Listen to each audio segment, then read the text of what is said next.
дорогие телезрители, в эфире актуальное интервью с журналистом и экспертом Андреем Серенко. Мы обсуждаем социально-политическую ситуацию в Таджикистане, особенно события, которые начались в начале 2015 года. Здравствуйте, Андрей. Добрый день. Пожалуй, самым громким событием, которое было связано именно с Таджикистаном, было убийство оппозиционного политика Умарали Куватова в Турции. Вы, как близкий соратник Умарали Куватова, можете нам сказать, чего он больше всего опасался? Угрожали ли ему кто-либо? И вообще, поддерживали вы контакт до той ситуации, которая с ним произошла? Близким соратником, пожалуй, меня назвать сложно. Скорее, мы общались с Умарали в режиме политические деятели, журналисты. Я несколько раз общался с ним, брал у него интервью. Мы общались по скайпу и обсуждали вещи, которые были, скажем так, предназначены и для печати, и не для печати.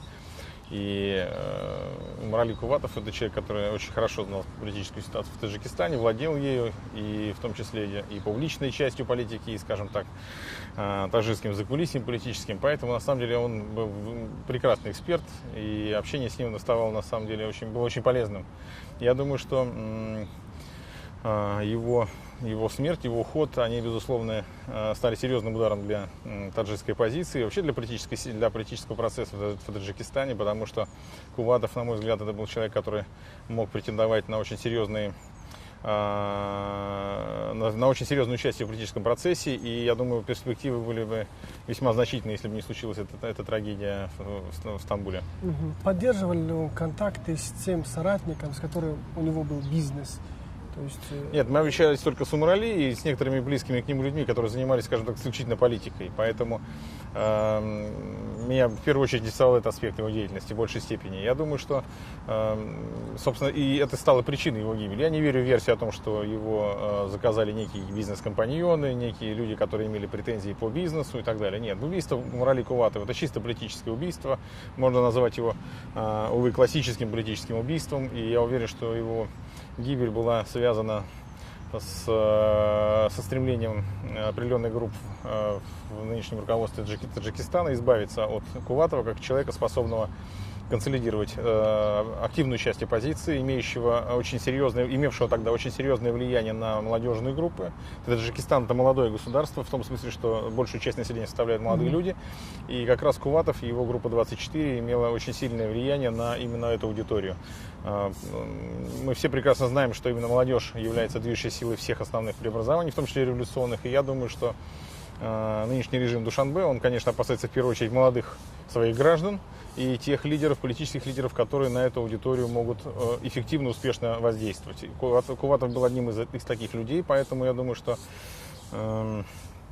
его гибель была обусловлена именно этим, стремлением не допустить появления в Таджикистане человека, способного стать лидером, вожаком именно молодежной аудитории, молодежной части населения. Раз мы говорим о Куватове и о его оппозиционной деятельности, встает вопрос оппозиции внутри политической системы Таджикистана. Как всем известно, оппозиция в Таджикистане является достаточно слабой силой, и она никак не может влиять на внутриполитические процессы. Как вы считаете, в чем причина слабости оппозиции и почему она не является таким сдерживающим элементом во внутриполитической системе? Слабость оппозиции — достаточно характерная черта для многих постсоветских республик, не для всех, но для очень многих. И, скажем, если вы посмотрите на государства Центральной Азии, практически все из них, они могут похвастаться наличием сильных оппозиционных групп. В этом смысле Таджикистан не является исключением.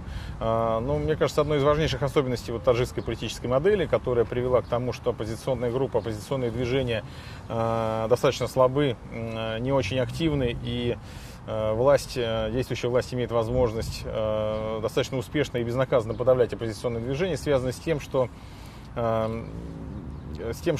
особенностью таджикской модели является это появление этого огромного слоя гастарбайтеров, людей, готовых выехать за пределы республики для зарабатывания денег. Как ни парадоксально, именно возможность выехать в Россию на заработки, возможность зарабатывать деньги для своей семьи за пределами Таджикистана является одной из причин, на мой взгляд, одной из главных причин, по которой мощная социально-экономическая база оппозиции так и не была сформирована внутри республики. И, соответственно, оппозиционные политические силы, группы не смогли стать такой солидной, влиятельной, крупной и по-настоящему авторитетной силой. наверное, это я скажу парадоксальную вещь, но если бы таджикской молодежи некуда было уезжать, если бы ее режим Эмомали Рахмона не сливал, не канализировал за пределы республики в ту же Россию, например, да, то, скорее всего, революционные преобразования и вообще процессы преобразования в Таджикистане, они произошли бы давно и произошли бы достаточно активно. Возможность сбрасывать излишки рабочей силы, сбрасывать, скажем, вот этот людской балласт, который для власти является балластом, за пределы республики, отправлять их на заработки в Россию, не знаю, на войну в Сирию и так далее. Это такой очень важный политический ресурс нынешнего режима. Для Эмомали Рахмонова, на самом деле, я думаю, что это возможность отправлять значительную часть собственного народа за пределы республики, фактически в экономическую ссылку, в трудовую ссылку. Она не менее важна, чем те денежные переводы, которые гастарбайтеры таджики переводят из России в Душанбе, и которые позволяют формировать, по сути дела, государственный бюджет Республики Таджикистан. Я думаю, что эти два существенных обстоятельства, они помогают режиму Эмомали Рахмона чувствовать себя достаточно комфортно на протяжении длительного времени и позволяют достаточно эффективно работать на ослабление оппозиции. Если бы таджикской молодежи, таджикским мужчинам некуда было уезжать из республики, я думаю, что они скорее бы взялись за собственную власть. И тогда оппозиция могла бы рассчитывать на то, что, скажем, кадровая ротация во власти, политические перемены, они наступили гораздо раньше и гораздо быстрее. Я думаю, что, как ни парадоксально, это фактор, который мешает развитию оппозиционного движения в республике. А вообще есть ли у оппозиции будущее в целом, или же есть какие-то группировки в оппозиции, которые могут претендовать в будущем на какие-то дивиденды? Я понимаю. Я думаю, что Таджикистан, как и многие другие республики Центральной Азии, это как бы государство отложенной модернизации. Это в силу целого ряда причин эти политические образования, эти постсоветские республики не могут сегодня, в данный момент, провести модернизацию и политической модели, и экономической системы. И их развитие сегодня носит, скажем так, отложенный характер. Это касается, я думаю, и Казахстана, это касается Узбекистана, это касается Таджикистана. То есть политическая оппозиция, безусловно, имеет будущее внутри Таджикистана. Но я склонен полагать, что, к сожалению, инициатива перемен будет исходить, скажем так, она будет носить внезапный и вынужденный характер. Я не очень верю пока в возможность революционных выступлений в том же Таджикистане внутри республики, да, просто потому что по тем же причинам, по которым мы говорили чуть выше, и о которых мы сами сказали. Но вот все мы смертные, все, и в том числе великие диктаторы тоже, и невеликие диктаторы тоже смертные. Поэтому я думаю, что неизбежные перемены в республике, они настанут, и я думаю, что это в течение ближайших 5-7 лет эти перемены будут. И важно, чтобы таджикская оппозиция, ее наиболее ответственные, скажем так, авторитетные группы, они смогли к этим переменам подготовиться.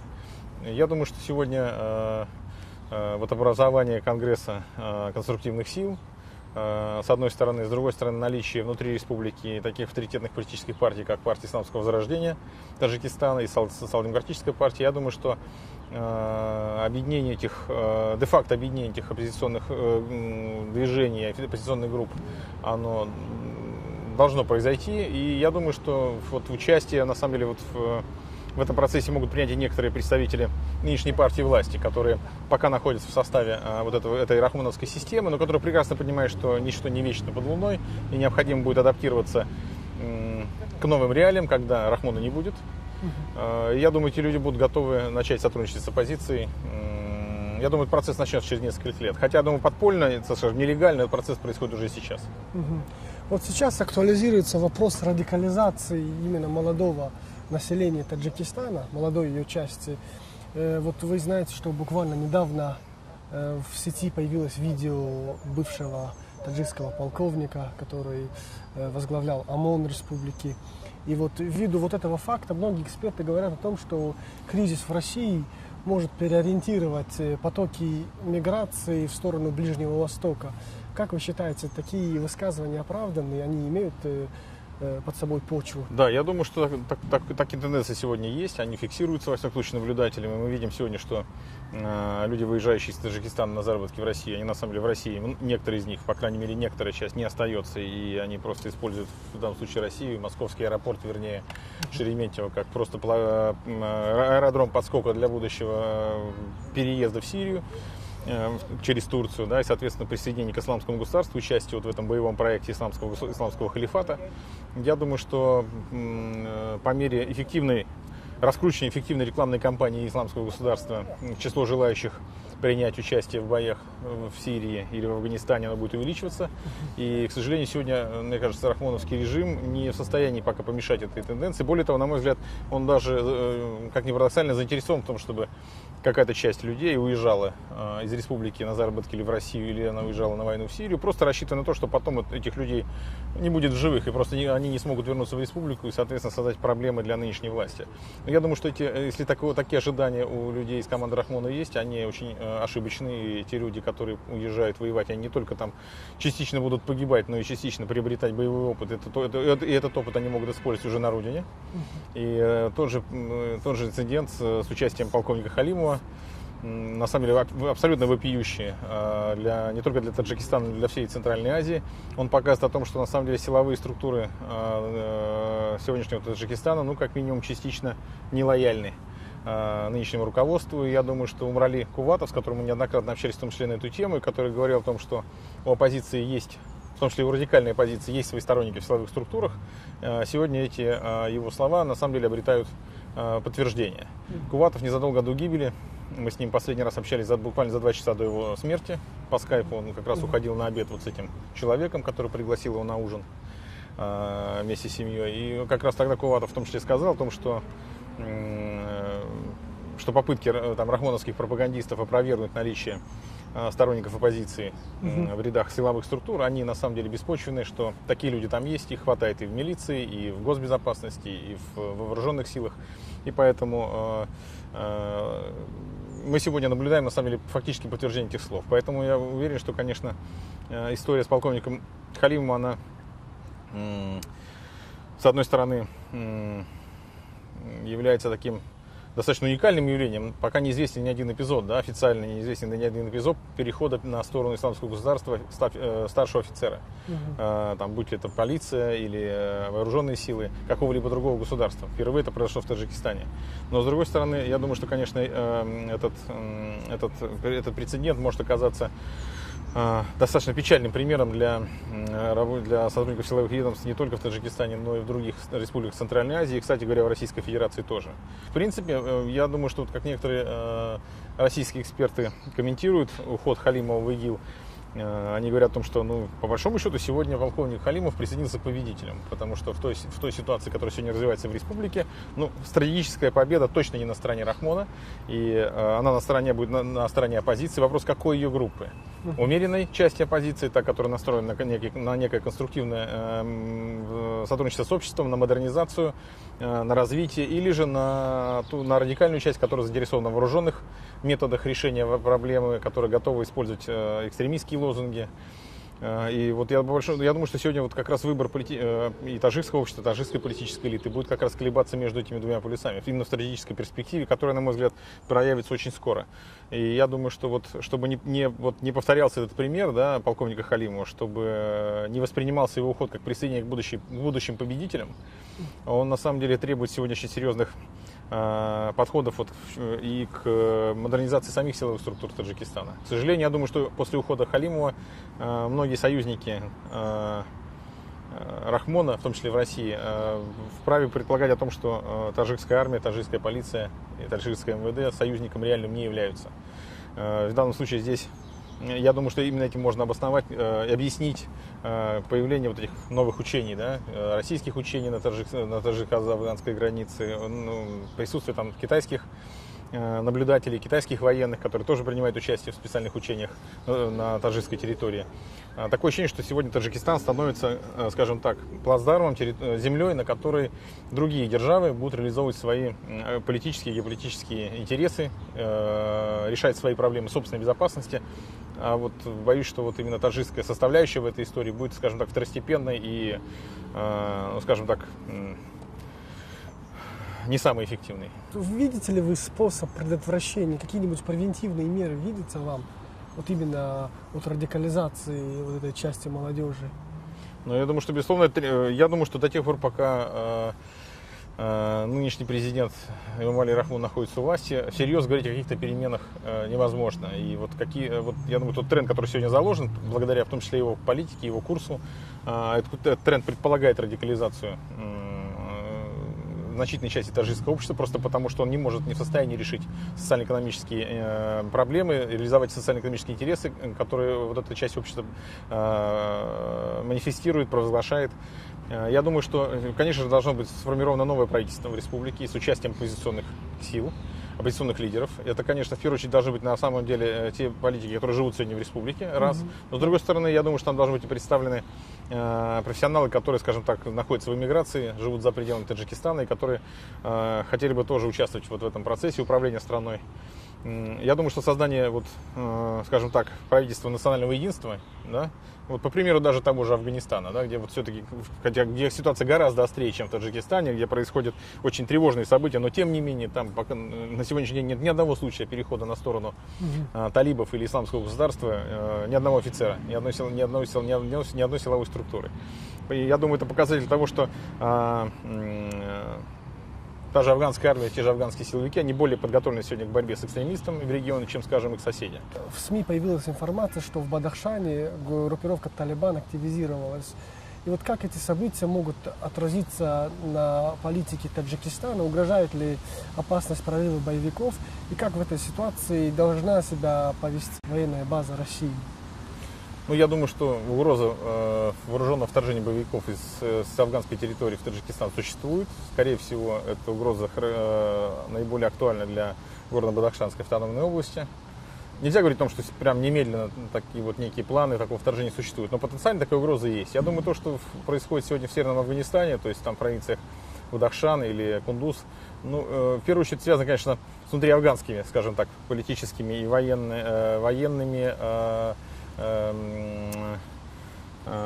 определенного вида сырьевыми проблемами. Речь идет именно в первую очередь сегодня, мне кажется, в первую очередь на контроле над теми территориями Афганистана, которые активно включены в наркобизнес. Это не только южные провинции Афганистана, провинция Гельманд, например, да, где производится 90% сырья для героина, афганского героина, но это провинция Бадахшан, северная афганская провинция Бадахшан, в которой находится значительная часть заводов, подпольных лабораторий по производству героина, и откуда в том числе осуществляется транзит наркотиков в страны Центральной Азии и дальше в Россию. Я думаю, что сегодняшнее вот это обострение ситуации в Бадахшане, а до этого в Кундузе, это результат, на самом деле, с одной стороны, активности талибов, которые демонстрируют вот в рамках своего традиционного весеннего, теперь уже летнего наступления официальному Кабулу свои боевые возможности. Это такая своеобразная боевая презентация происходит, да?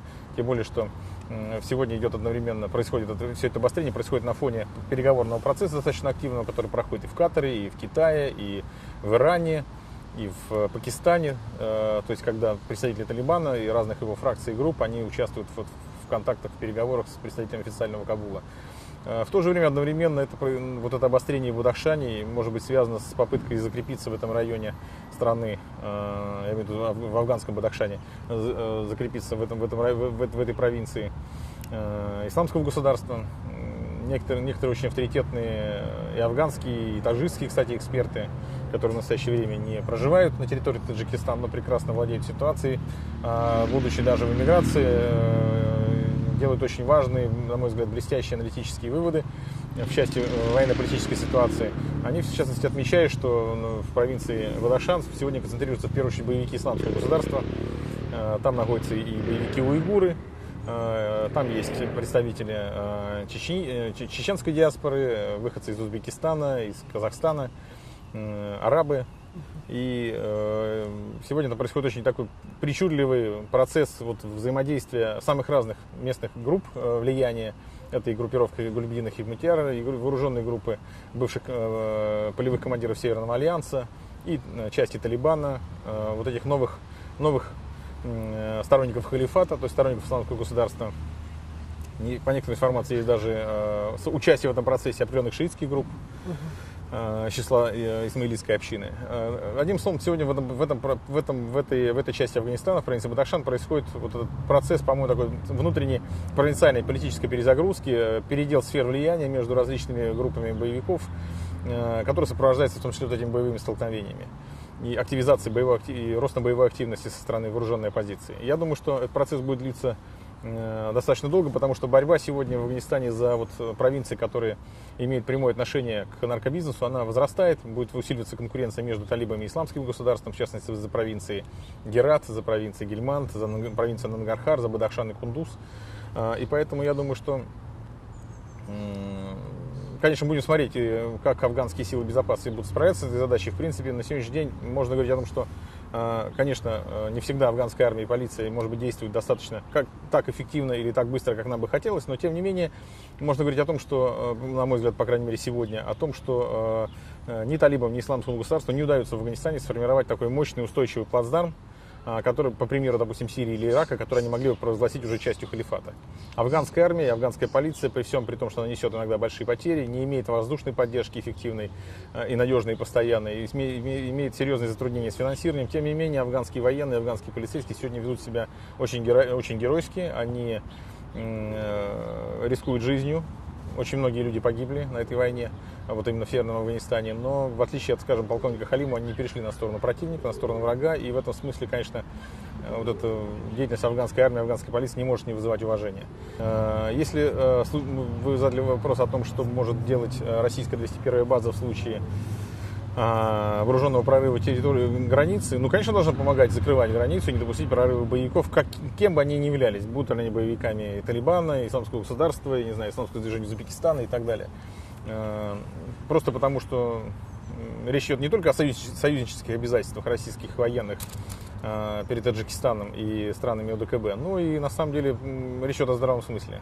То есть сегодня вот эта резервация боевиков, которая сегодня представляет собой Афганистан, она, конечно, является большой трагедией для афганского народа, но, как ни парадоксально, вот она позволяет чувствовать себя достаточно пока относительно спокойно всем соседям Афганистана.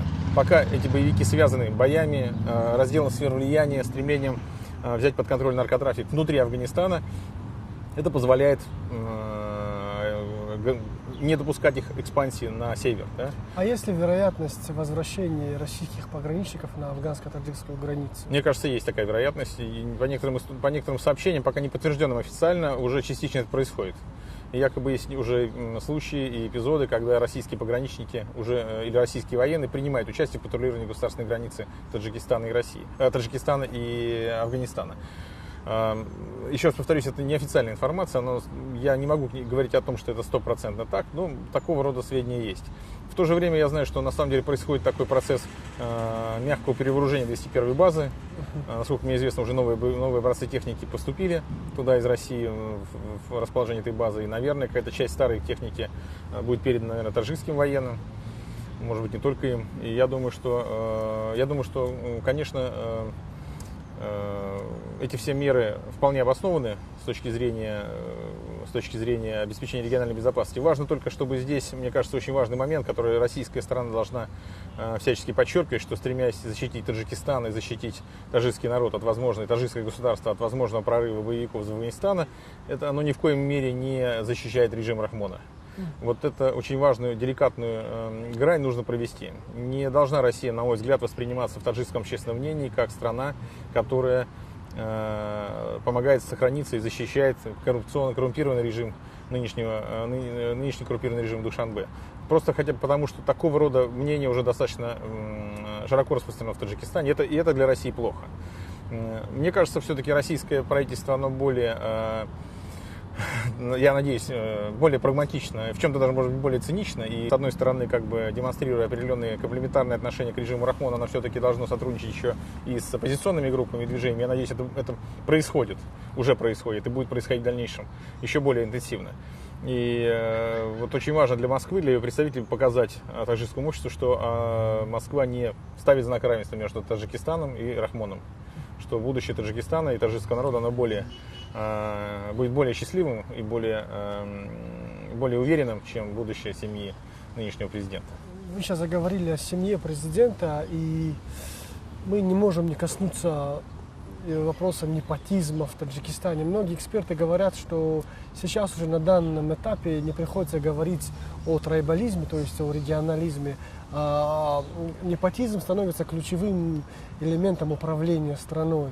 Как вы считаете, в чем причина подобной политики и вообще как она в дальнейшем будет влиять на судьбу государства? Конечно, будет влиять негативно, уже влияет негативно, но эволюция это вполне объяснимо, просто потому что так рано или поздно заканчивают все авторитарные режимы, которые не способны к обновлению, которые не разделяют принципов модернизации, не пытаются меняться вместе с течением времени. Да?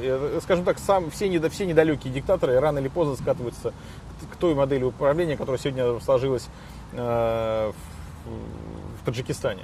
И не только там, кстати говоря. Еще раз повторюсь, что во многих постсоветских республиках подобного рода модель, стремление даже уже управлять республикой, управлять страной уже не только с помощью каких-то, с помощью земляков, да, или с помощью каких-то близких к тебе сообществ, связанных с этническими особенностями, да, уже только речь идет об управлении одним кланом, одной семьей, даже, может быть, одной группой внутри большой семьи. Это показатель того, что, с одной стороны, нынешний президент Таджикистана теряет доверие к своему окружению. Я думаю, конечно, история с полковником Халимом, она показывает, что, конечно, измена и предательство сегодня станут просто неотъемлемой частью жизни политической элиты Таджикистана и ближайшего окружения Рахмона. Я думаю, что в конечном итоге, к примеру полковника Халима, могут последовать и некоторые люди, которых он считает очень близкими к себе, или которым он до сих пор доверял безгранично. Я думаю, что рано или поздно это произойдет. У нас перед глазами примеры в Ливии, примеры в Ираке, примеры в Сирии, когда именно самые близкие люди из самого ближайшего окружения тирана, да, его бросали, его предавали, и это заканчивалось очень плохо. Я думаю, что поэтому это еще один показатель того, что вместо того, чтобы модернизировать политическую модель Таджикистана, политическую систему, интегрировать ее, расширять ее социальную базу, привлекать к управлению страной максимально более широкие группы, включать туда оппозицию и так далее, президент еще все более замыкается в своеобразном коконе, в такой матрице внутренней, которая помещает его в такой политический гроб, да, который отрезает его просто от реальности, от действительности. Я думаю, что степень адекватности, конечно, президентского окружения при такой системе, она минимальна. То есть эти люди живут только буквально одним днем, стремлением только защитить свои собственные интересы. Может быть, я не знаю, обсуждают какие-то модели жизни за пределами Таджикистана в той ситуации, которая, например, постигла господина Януковича на Украине. Да? Я понимаю, что дач в России на Барвихе много, и в Ростове-на-Дону тоже места хватит многим. Да? И можно там приютить самых разных неудачливых президентов постсоветских республик. Но я думаю, что все-таки для Республики Таджикистан, для ответственных политических групп внутри Таджикистана крайне важно все-таки избежать этих силовых революционных моделей поведения, развития ситуации и так далее. Тот путь, о котором вы говорите, он не приведет к этим переменам. Путь к переменам только один. Это широкая национальная коалиция, отказ от ставки на личный клан в управлении страной и создание, разработка полноценной программы модернизации и развития республики с опорой на самые широкие социальные группы. Иначе если этого не получить, я не вижу позитивных сценариев развития ситуации для Таджикистана. Спасибо вам большое, Андрей, за столь интересное интервью. Спасибо большое, что позвали.